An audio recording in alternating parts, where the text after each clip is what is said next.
Hello, welcome again to FairtaX Power Radio. I'm Bob Paxton, Bob Scarborough. and we are Uh, the FairtaX Guys. And there we go. I'll tell you what, if you missed last week's program, you need to go back and check it out. Two things. It was incredibly good to see Jade Wally back in the seat as far as, being he had to. Circumstances there at his place of employment required that he kind of disappear for a while. That situation has resolved itself, and we will be seeing more and more of Jade in the fair tax movement, and that's a good idea. But the young Brogan that he brought on with us, I mean, that kid was amazing. So if you haven't seen last week's program, you need to go back to the archive and check that out. I think it's important to highlight, or at least, and now, have young people who really accept maybe exposure from their parents doing taxes. Somebody that's just getting into the workforce or going through college, they may have had a part-time job, high school and early years of college. It's significant, the importance of having someone of that young man's caliber that truly understands it, and understands, Hmm. and he Absolutely. no exposure to filling out the income taxes like he did with his girlfriend's father. I think that was an Yeah. eye opener. Here, Yeah, just again, not every young guy has a girlfriend's father who is a CPA like Jade and can help him out with that stuff. So yeah, when that generation really gets into the income tax system and starts to see firsthand just how incredibly complicated it is, how incredibly cumbersome it is, how difficult it is to deal with without expert help like Brogan got from Jade, that they will be sold on the fair tax for sure. But I tell you what, I say again, go back and check that out in the archive on the YouTube channel or in the Rumble channel as well. But we need to move on here this week on FairtaX Power Radio. And when we have a guest on, we do not get to do our regular Congress.gov segment. So I've got a couple of things here that we need to check out, see what the Congress critters are up to and messing with the tax code. And let's see, let me move this up out of the way. And here we go. Here we a go. lot of Our, access. our, all right. Our first little goodie got a lot of stuff from the Senate side this week on FairtaX Power Radio regarding the Congress.gov segment. We have S 1043. This is Senator Lindsey Graham from South Carolina. Wait a minute. That's the wrong one. S 1027 is what I'm looking at. This is Tim Kaine from Virginia. The one from Lindsey Graham we looked at last week. But this is a bill to amend the Internal Revenue Code to make employers of spouses of military personnel eligible for the work opportunity credit. Anything that has to do with tax credits, I like to highlight just how many of those things are in the tax code. This is S 1027 now. So if you are in the military and your spouse is employed, this bill wants to make that spouse eligible for the work opportunity credit. How about that? Wow. Yeah. But why in the tax code? And that's a question nobody's been able to give us an answer on at all. It's like they're in a top secret club, and we don't need to be bothered with all of that. This one will make you laugh. This is under, why in the world is this stuff in the tax code? This almost qualifies for the Hall of Shame under that category. This is a S 1026 from Edward Markey of Massachusetts. Get this: a bill to amend the Internal Revenue Code to clarify that products derived from tar sands are crude oil for the purpose of federal excise tax on petroleum and for other purposes. What other tax code anywhere on the planet has a definition that says tar sands count as crude oil? That just is absurd as it gets. I wonder who writes all this. I mean, there's staff members and so on of our representatives, House of Representatives and senators, uh, write this up. But there's got to be some kind of a communication, between Senator Blaznovsky and and his staff to concoct these seemingly insane bills that they submit through the tax code. I would be willing to bet that a good number of these proposals are written by lobbyist staff. We have get on the fact that the lobbyists just own the tax code, and that's a tremendously good reason to get rid of it, so that is written for and by the American people instead of for and by people that have got a vested interest in seeing things like that, and Congress critters that have a vested interest in getting their campaign, reelection campaigns funded. So they sell their soul to the lobbyists, and the American people end up, oh, well, that's a different, we'll come down off of that soapbox and go on. But the S969, actually, there's two of them together here from the same source. Senator Raphael Warnock of Georgia has got both S969 and 968. 969 is a bill to amend the Internal Revenue Code to deny interest and depreciation deductions for taxpayers owning 50 or more single-family properties. There you go. More agenda pushing through the tax code. Gee, if you're rich enough to own 50 single-family properties, you don't need all this stuff. Again, sock it to the evil rich guy. And 968, a bill to amend the Internal Revenue Code to allow for a credit against tax for rent paid on personal residence of the taxpayer. So they now want to make the rent you pay qualifies you for a credit against tax. All right. What about if people who are paying a mortgage? Nope. This little break only applies to people who are renting. Again, the tax code picking winners and losers, again, largely chosen by a political agenda. And that is just wrong, no matter which side's doing it. We need to replace the entire mess here with the fair tax and quit taxing income and get rid of all these loopholes and deductions and exemptions and whatnot and what have you that just drive you nuts. That, as Brogan was mentioning last week, you just cannot wrap your head around the complexity of the tax code as it sits, and the Congress critters are continuously trying to make it worse. And every layer that gets everything that gets put in there, it's just like keeps stacking up. And I think that's one of the challenges when you're trying to do your taxes. If you're a big multinational corporation, you've got all of these opportunities to take advantage, some of the little codicils are put in there by you or by an association that you're a part of that has a lobbyist in Washington that works on those things. Oh, mercy. I tell you what, I'll ask you another question. What other tax plan or tax code on any country, anywhere in the world is doubles as, firearms legislation? We mentioned a long time that the National Firearms Act or something similar to that was incorporated into the Internal Revenue Code. So now the Internal Revenue Code not only deals with collecting taxes and all those credits and deductions and stuff we highlight every week, the Internal Revenue Code, the tax code of this country, is also used to regulate firearms and stuff.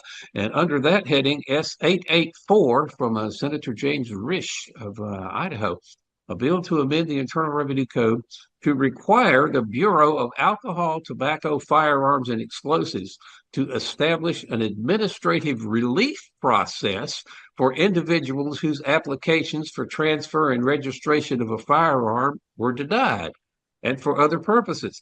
The tax code regulating firearms. In what corner of the twilight zone does that make sense? Well, they're trying to save somebody's tail who got denied when they tried Oh, to transfer the firearm. So somebody's buddy uh, is working in the background here, I believe. yeah, but that is something that should be able to handle outside the tax code. That's the whole key. Why is the Internal Revenue Code the method by which we regulate firearms in this country? That doesn't make what other country regulates firearms with their tax code? I can't think of any right now, but get back to me. I might have an answer. Oh, wait, one. Oh, mercy. Okay, well, that again is just some of the mirth and mayhem and madness that the Congress critters are doing. I mean, it's on a weekly, almost an hourly basis. Again, what we do here, we put the words Internal Revenue Code in quotes into the search function at the top of the Congress.gov page. And as of the day we're recording this, as you mentioned last week, it's Pi Day 314, March 14th.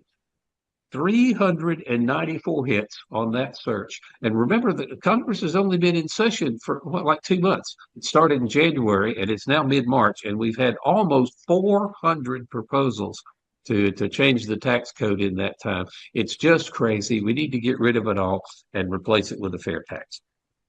They Okay. get busy, busy, busy, busy. Hey, you know what? If you're in school, um, what do you think your score would be on understand, and not just you? I'd like for everybody watching the program to answer this. You can do it all at once because we're not going to hear you.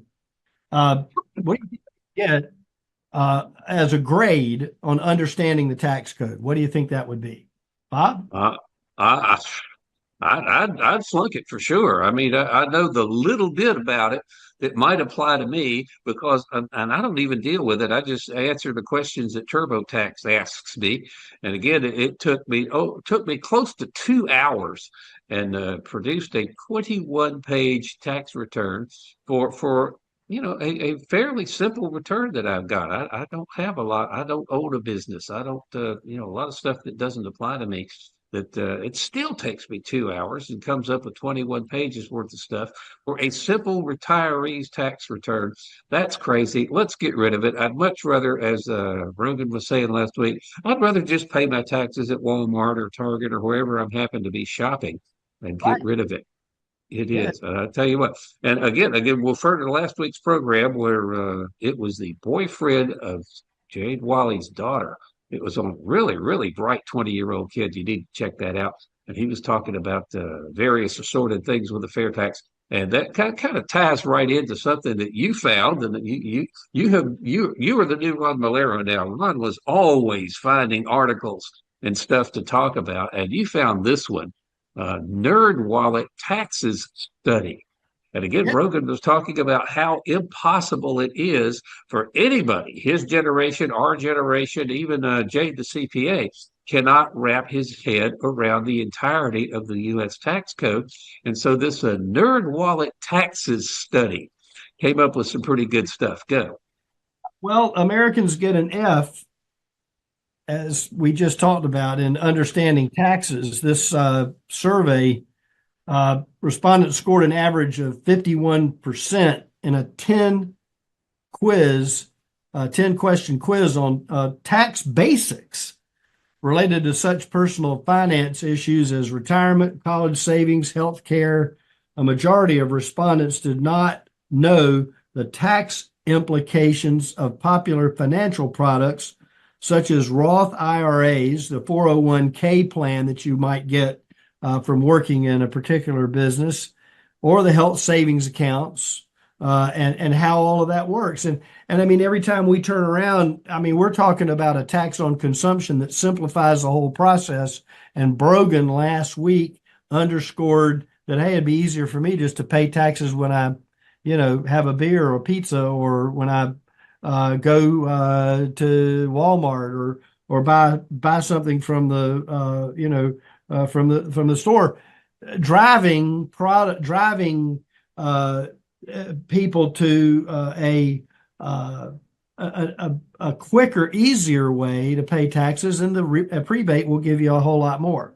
So this article, which came out from the nerdwallet.com website, most Americans filing taxes this year, but most don't know all of their filing options, including the one that the Internal Revenue Service came up with, called Free File or Free Fall, as I like to say when you get in there.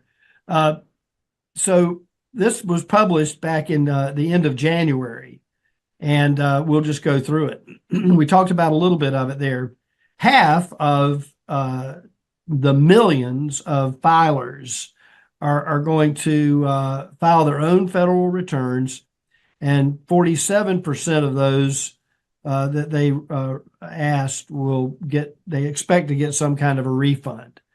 And of course, you use a particular brand of tax filing software, and I think a lot of people are doing that now. Well, And the go ahead. survey found the following key findings. Okay. Filers may be overly pessimistic about their refunds. The average filer, defined as a person who plans to file the income taxes for last year, expects a refund. They're anticipating an average refund of $2,166. Most refunds are heading to savings accounts. So that's encouraging for me because I think a lot of people, go buy large screen TVs at the big box store and don't consider putting some away. All So right. pay for tax preparation. We just talked about Brogan last week. He got basically a mind of a CPA for very little money, probably mowed his lawn or something. Yeah, Uh, hang on just a second here. I want to back up to something that people just don't understand, that a refund is not a windfall that you get from the government. A tax refund is money that was taken from you that you do not owe. If it was not taken from you, you would have had it in your pocket all year long. And people just get overly excited about, gee, I'm getting $3,000 in a refund. Well, I mean, that's like, you know, what you're doing, you're getting your change back from when you make a purchase. And Correct. people, and that is it. The system that takes money from you that you do not owe, I think that's just, kind of morally wrong anyway. That's could be defined as theft when you take something that you're not entitled to. But your refund is not a windfall profit that your government is giving you out of, the general funds or something. It is your own money that was taken from you during the year that you do not owe. So, gee, I got a $3,000 refund. That actually means I made the government an interest-free loan for $3,000. They held $3,000 of my money that I didn't owe, and I finally got it back at the end of the year. That is just crazy. Even though people do love to look forward to their refunds as a windfall to go buy a big screen TV. According to a clearinghouse at Syracuse University, the Internal Revenue Service audits about 0.4% of tax filers, a very small percentage. But the fear Yes. of audit or of facing a penalty for making mistakes when filing taxes looms large in the minds of the folks that responded to this NerdWallet survey. About 4 in 5 tax filers, about 83%, say they would be worried about repercussions if they file their tax return incorrectly. How could you not make a mistake on your tax returns the way as convoluted as it is? And I think that's why you pay an extra, an extra amount to your automated application to, to cover you. It's like an insurance policy. Yeah, I think that's why I love the videos that we little stick on. I don't think the people who are listening on the radio actually get to hear these. So if you're watching the video podcast, you'll hear a little video that Paul Wazakowski, a genius in making these things, puts up. My favorite one is the one where the guy says, "Just simply compile all this stuff, make sure there's no mistakes. If we find mistakes, we can find you and we can put you in jail." I'm going to have to put that one on the end of this show, but it's just amazing that the tax code is intimidating to deal with. It scares people into thinking that they're going to be penalized. And all of that goes away when you replace the income tax with the fair tax. Let's do it, guys. yeah, Gen Zers are especially worried about repercussions like, making a mistake and, maybe even overpaying. Yeah. Having Well, if you get a refund, by definition, you have overpaid your taxes. People think that's a great idea. It's not.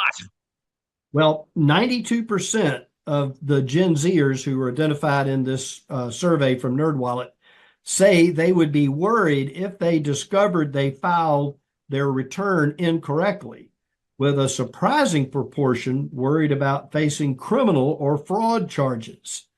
about 20 Hmm. of the 92. That worry is much less present in other generations. Only 11% of millennials, 6% of Gen Zers, and 5% of baby boomers express that concern. Because we say, what the heck? You going to come find me? You got to get through my front door. No, I'm just kidding. Oh, well, this reminds me of something that we have mentioned on this program. It hadn't done it in a while, but the Money Magazine survey from the 80s, where they Yeah. took a theoretical family, just gave 50 different tax preparers the same information on a theoretical family and asked them how much do they owe. Of those 50 tax preparers, you got 49 different answers. And you can kind of flip that around and you say, well, all right, if you ask 50 different IRS auditors to audit this particular return, I bet you could get, 40, at least 40 different answers as to how much they owe. So how badly you get audited could also depend on the skill level, could depend on gee, has this agent met his quota yet? I mean, the tax code is so complicated that if they audit you, and of course the probability is fairly low, but if you do get audited, I mean, what's to say that 50 different IRS auditors could come up with 49 different answers on what the same return should have been? That's something that we hadn't really thought of. That's a twist on that I don't think we've mentioned here before, but that exists. Absolutely. And when you and there's this angst, this little knot in your gut when you have to sit down and do the work anyway. When you have to sit down and hit the button, whether you do it manually or if you have somebody do it for you and you're paying them, or you're doing it through one of the tax return software programs that you pay a fee for. Uh, we talked about refunds just a minute ago, and they're actually your no interest loan to the federal government to use your money during the course of the year, which when it comes time to take it back, now follow me on this. There's multiple numbers of plans included in this survey.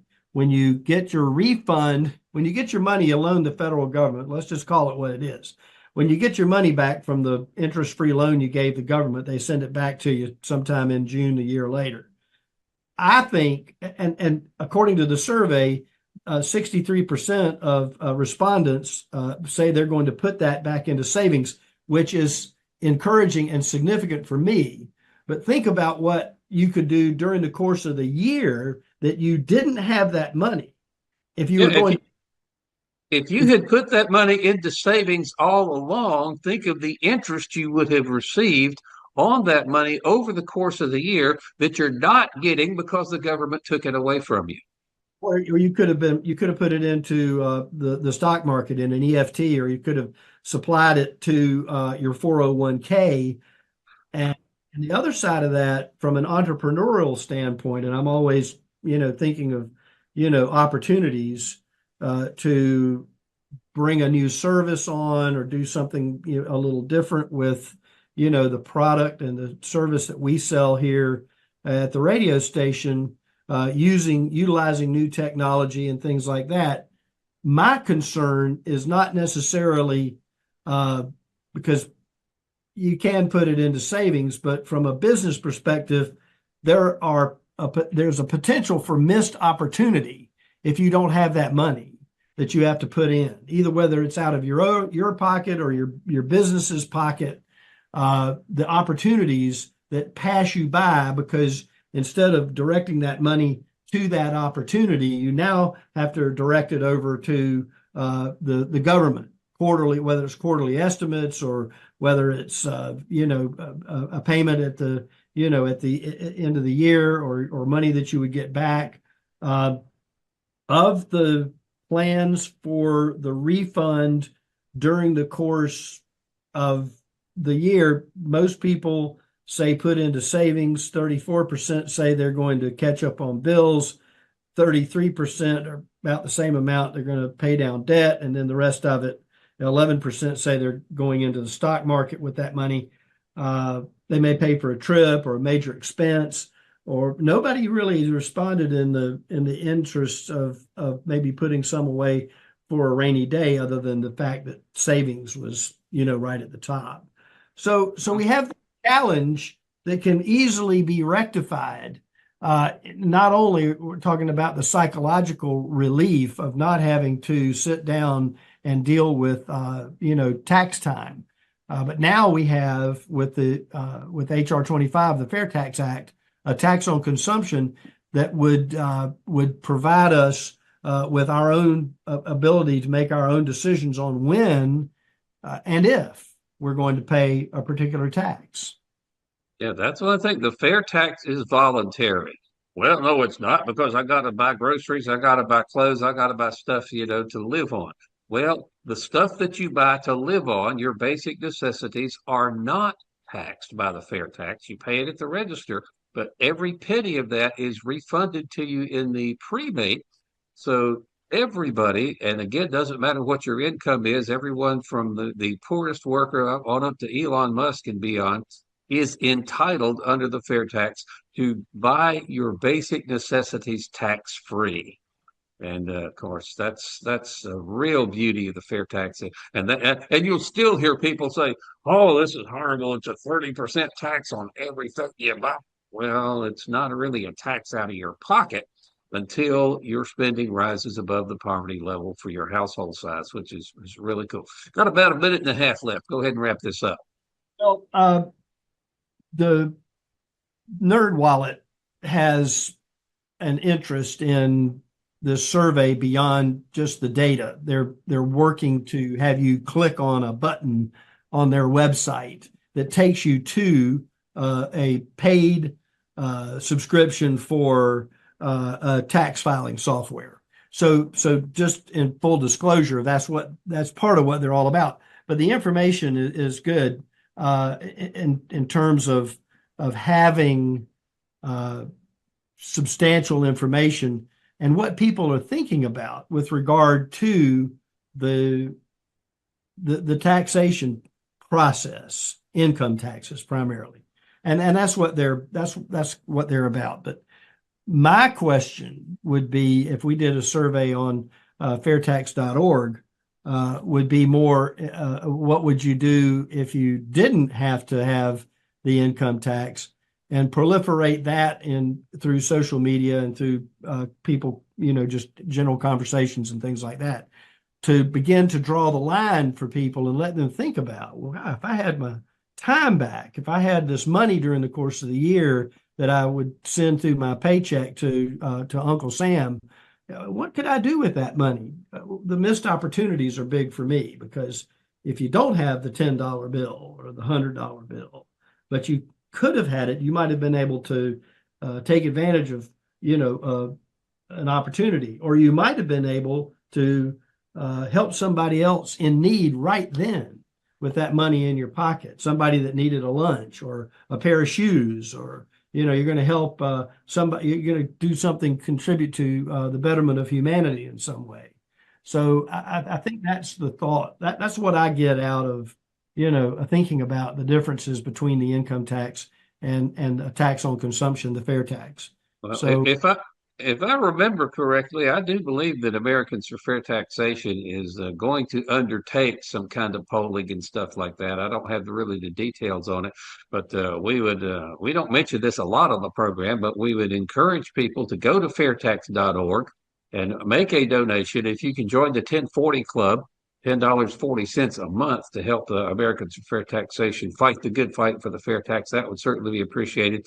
But as it is, we are slap out of time again for FairTax Power Radio again this afternoon or this evening. Thank you so much for tuning in, for watching, and of course for sharing the videos to your various social media accounts. That helps us a lot.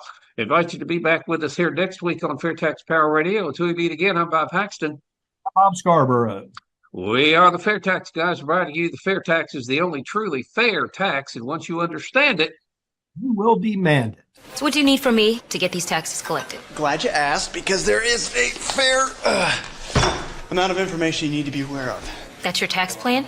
Oh, no, this is just the revisions for this year's tax plan.